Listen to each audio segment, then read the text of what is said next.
At long last, getting his turn on the Tuneup Treatment and getting access to additional bonuses, it's everyone's favorite iconic King Lion type, KLN00 Warbonnet, REGRADED, with the kit of Heater Plant, Rifle, Gatling, Biped Legs, and the leg ability of Through Shot, which grants a chance up to 50% for an equipped shooting skill to ignore enemy defense and bypass any active shields in play when attacking. It's for many reasons that Warbonnet is very widely loved by the Metarock community, not just for his particularly unique appearance and his very impressive fall colors with the brown, yellow, orange, and reds, but also for the very aggressive kit that he brings right out of the box in comparison to Metsubi or other KBT types, which focus better on being better rounded or being bulky. Warbonnet does not play that way and gets straight to the punch and shoots to kill anytime he's on the field. Heater Plant on the head part is a support-based skill that sets a passive plant on his side of the enemy field, and while that plant is active, himself and other allies that are also in play get a boost up to 50% to their heat stats as long as that effect remains active and the plant remains on the field. That means that as long as that plant remains, running to the line will be notably faster than it was before, even if your cooldown isn't particularly affected. It will grant you that additional speed boost that you might just need to turn the tables and just barely outrun that enemy speedster on the enemy side and get your turn in faster than they would theirs.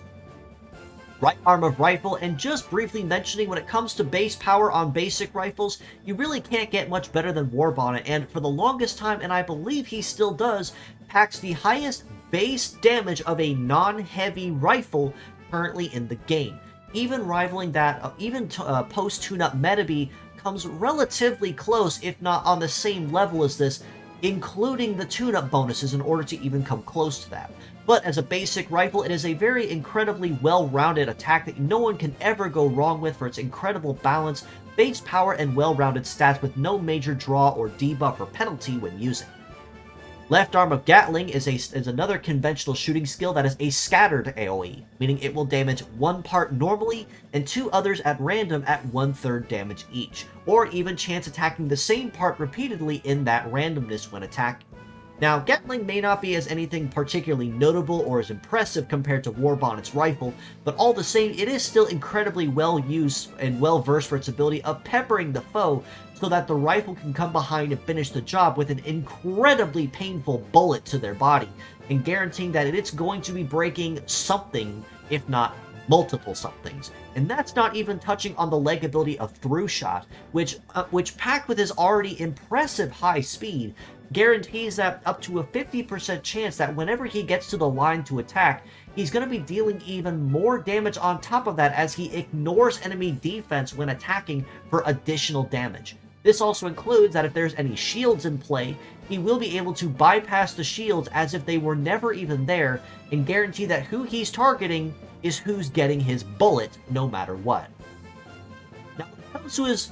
tune-up bonuses, arguably, a lot of the community really argued that Warbonnet really never needed a tune-up because he already was impressively useful and immensely powerful straight out of the box. Like, there was no additional bonuses, no Meta-Rotter bonuses or power-up chips or anything that Warbonnet really needed because he truly didn't need them. He already had a very good base speed and an impressive base power on that rifle and could get even faster thanks to Heater Plant. But thanks to the tune-up abilities that he now has, he basically allows himself to kind of round out and bolster the skills that he never really had a lot of mastery in before, and grant him just a little more variety as a one-man army on the field that can play either with that party as a team player, or if he's by himself, with no real change to his overall performance. The Heater Plant has access to plus 500 to armor, plus 200, and plus 200 to heat or cool respectively. Now honestly, the armor is probably going to be the best bonus you can really shoot for across Warbonnet's build, as it does mean that he can stay on the field just a little bit longer than before without anything breaking him too quickly. Heads especially you want to keep in the field longer than normal because, well, if the head breaks, well, that's the end of Warbonnet and he goes down in a blazing glory. Now, for the additional bonuses, you could honestly push for heat or cool. There really is no preference on that one. And plus 200 to either skill, even if you choose to go over those in favor of those over armor, you really can't ever go wrong with them. So I'm going to leave that one kind of to your own discretion in terms of what you could bring to the table. His right arm rifle has access to plus 200 to heat and plus 200 to cool, and damage plus gets an additional 30% damage bonus when piercing. Now, since he already had one of the strongest non-heavy basic rifles in the game, it kind of goes without saying that's most certainly the bonus that you want to shoot for, and most certainly capitalize on the already immensely high damage that he brings to the table. Any extra leftover points you have after that, you could punch into heat or cool. No real preference there, much like it is with his head. So I'm going to leave that one as well to your own discretion based on how you want to personalize your own version of Warbonnet and how you need to bring him to the table and what he fights with.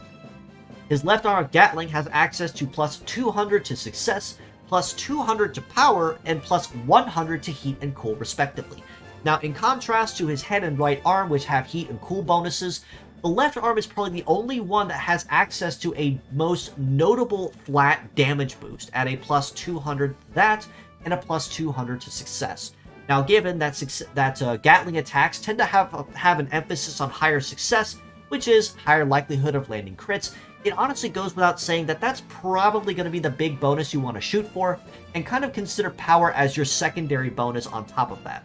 Plus 100 to heat and cool isn't bad, so again, if you want to go for the faster bonus more than the power, you can always do that too, and I'll leave that to your own discretion. Legs, and kind of to be expected given again he already was immensely fast and powerful out of the box, he honestly does not need any speed boost, and he's the first one in a while that we've seen that does not have a mobility bonus for his tune-up options. Warbonnet's tune-up options allow him 200 to armor, 200 to evade, or S rank on grassland and arena terrains. So he's one of those rare biped legs that actually has access to S rank on 2 additional terrains, in contrast to the standard 1 on, say, grassland or arena, respectively. Naturally, terrain bonuses you tend not to want to focus on too much, as it's really just an extra 10% bonus at best. It's not really going to make or break you unless you're in really high competitive meta, which even then, there's still more notably better legs to use that'll give you that S rank if you do need it. However, to armor or evade, you can most certainly benefit on those bonuses, armor especially, to help guarantee that he stays on the field longer as he should, and can help lay waste and just punch as many holes in the enemy team as he can until either he goes down or the enemy goes down, and there is no in between with that. Now, comparing his original scores when I first graded Warbonnet, for his incredible well-roundedness and synergy as a pure set and mixed parts, I did grade him as a very high 8 out of 10 respectively for both pure and mixed part bonuses. Given that now post-tune-up he kind of bolsters a lot of those lower stats, there really isn't a lot of notable changes to what he'd bring to the field, minus of course the boost to his that 30% boost to his rifle, or the extra armor bonuses kind of well round him out just a little bit. I do have to rate him very equally as well at an 8.5 across the board for his pure set and his mixed parts scores for these very same exact reasons. There isn't a lot of change to what Warbonnet brings to the table, as I said, but those extra bonuses, especially to heat and cool, will most certainly come in handy in guaranteeing that even if he's setting the field with heater plant, or if he's actually starting the fight with a gunshot from his rifle or his Gatling, speed will most certainly be this Lion type's point of mastery and advantage at any time he's on the field.